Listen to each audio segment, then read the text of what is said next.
Hello. This week I thought I'd do a little bit of a different format for my video and answer some questions that I wrote down just to kind of take stock of where I'm at right now.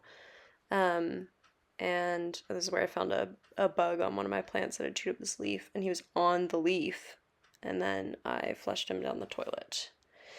Anyway, I wrote down a list of questions to kind of help myself take stock of where I'm at right now and let this continue to be a constructive project for myself. So, the first one of those questions is, what did I learn this week? And first off, this week I learned that wolf spiders eat dead bugs, and that they come through cracks in the house and nestle in dark places in your room. For example, the basket of socks that is under your dresser. So, if you have gnats in one of your plants, you should get rid of them quickly before a huge spider the size of a silver dollar begins its residency in your socks, and then you have to kill it in your pajamas, and it makes you late to work, and then your boss gets mad at you. I also have been relearning the importance of self discipline. I had a tough winter, as every winter is tough, and really trying to generate some routine for myself.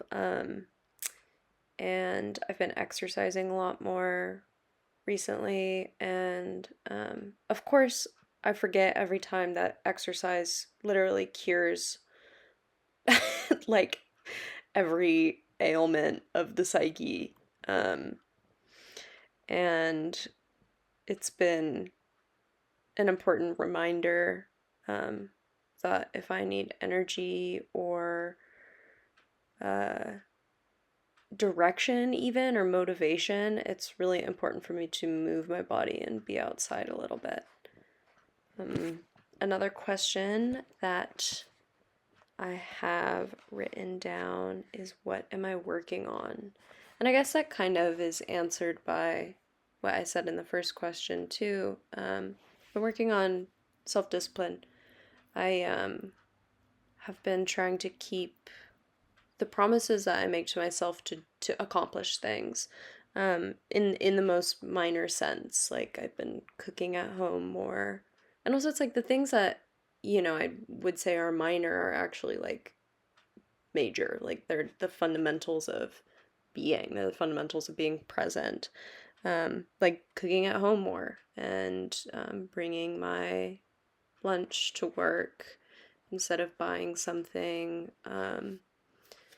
And yeah, spending less money, being more intentional with the way that I interact with my resources. Like, this has been an ongoing, this is what this project is, but like reestablishing creative practices. I wrote it in my journal this week to draw every day,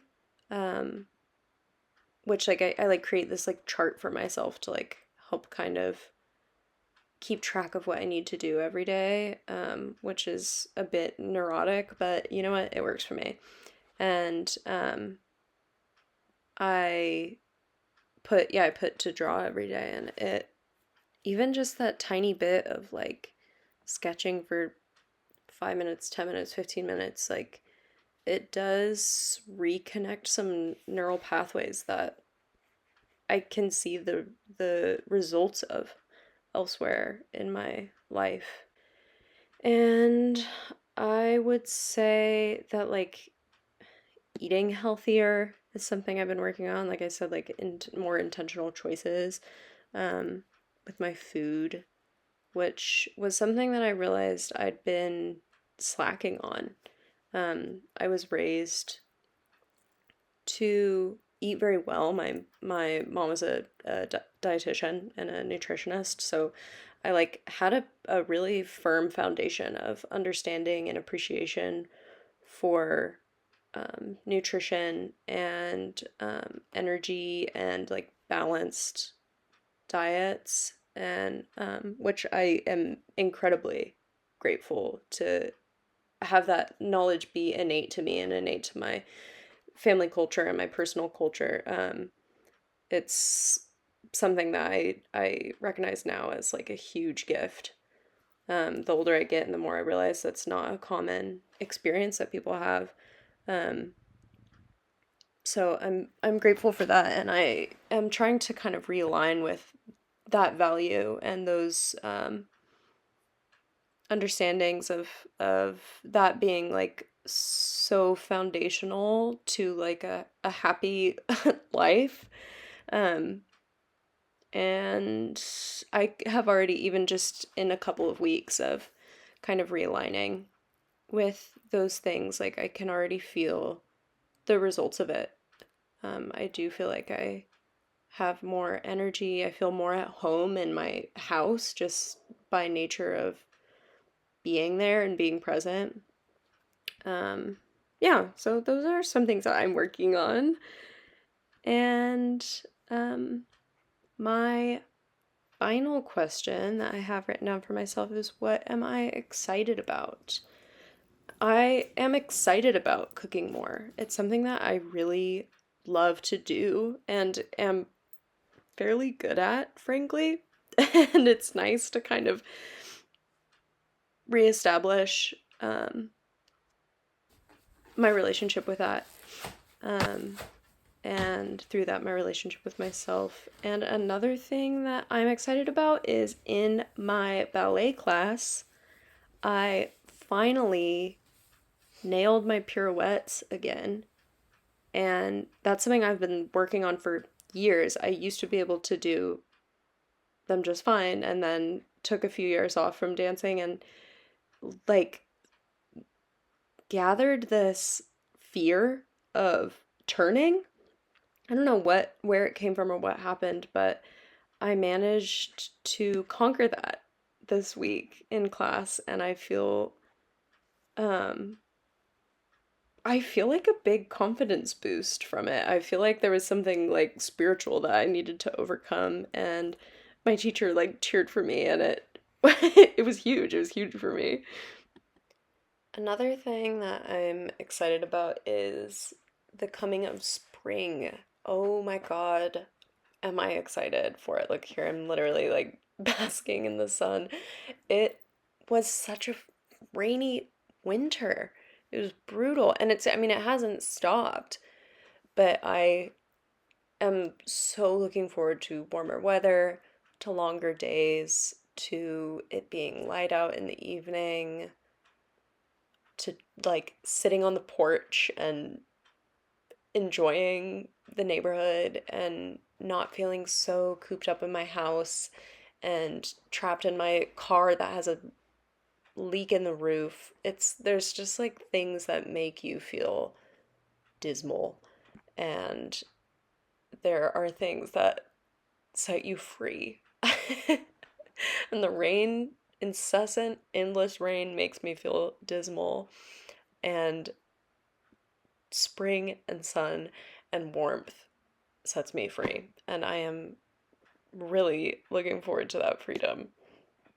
Also, I want to say too that like I understand these triumphs and these losses and this desire for change or this like feeling of sadness. Like these things are all a part of like seasonal shifts. They all come and go. They're all necessary to enjoy each other. Like they're all part of the same thing.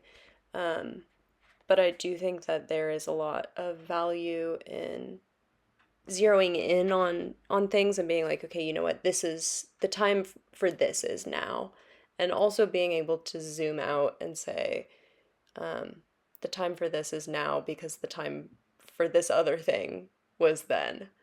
Um, yeah, and I'm trying to remind myself that um, as I move into a new season of life,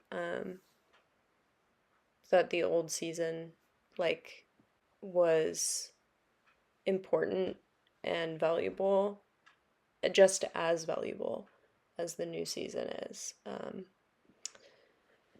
And yeah, I didn't film much else of that day because I had stuff to do that I didn't want to film. Sorry about it. So this is me heading out for the night, and I will see you next week, and you will see me next week. Right? Thank you. Bye-bye. I love you. Hi. I forgot to do my albums of the month. So I thought I would add this little bit on.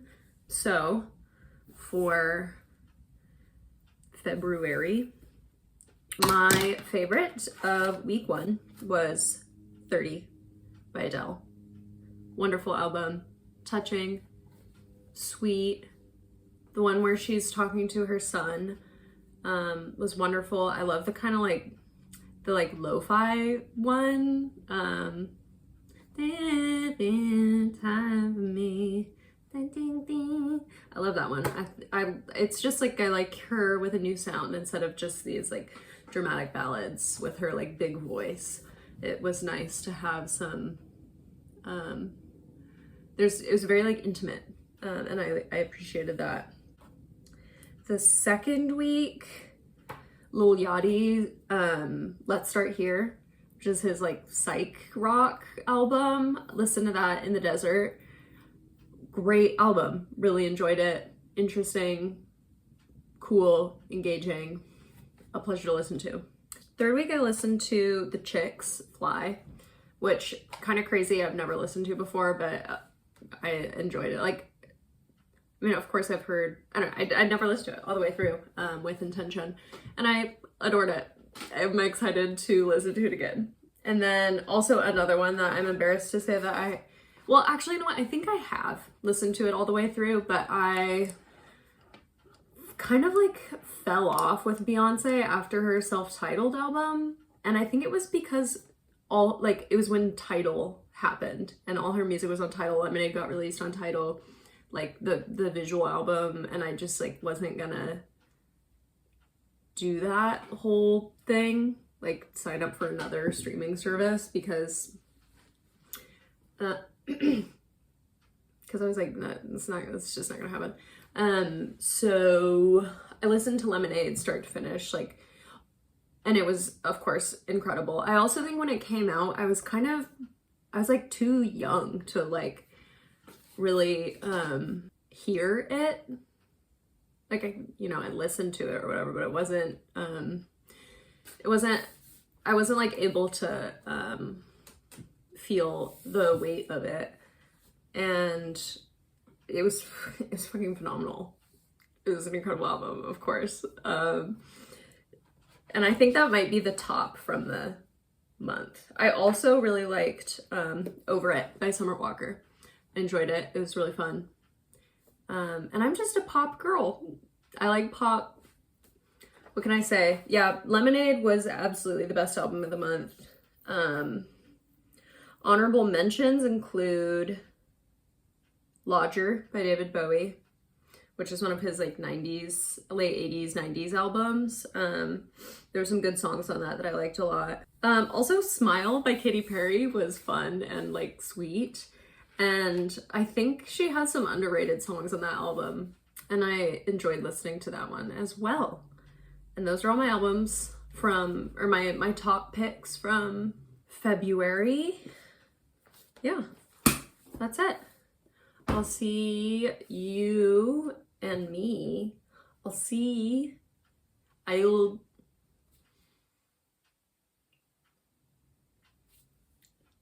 Bye.